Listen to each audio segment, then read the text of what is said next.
Hello guys, welcome to my channel. Today we are going to see how to fix Valorant not responding on launch Windows PC. Let's fix it guys.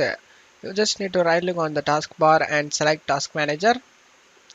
You just need to search Valorant. If running in the background, just right click on it and end task it. After that just close stuff here. Now go to search menu and type services, click on open it. In services, you just need to find a VGC service. Double click on the service and startup type set to automatic and start the service. Select apply and OK for stage changes. Now you just need to close stuff here and go to search menu and type run. Click on open it. In run window, you just need to type percentage local app data percentage again. Click on OK to open up.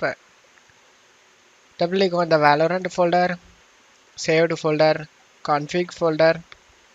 Right click on the crash report client and select delete it. And now you just need to close stuff here and right click on the Valorant on the desktop and select open file location. Now copy this file path. Right click on it and copy it. After copying the path, just close stuff here and go to search menu and type graphics settings. Click on open it. Select browse. Now you just need to paste the path we copied and press enter. Select write client services.exe and select add. After adding the right client, select the options, select high performance and select save.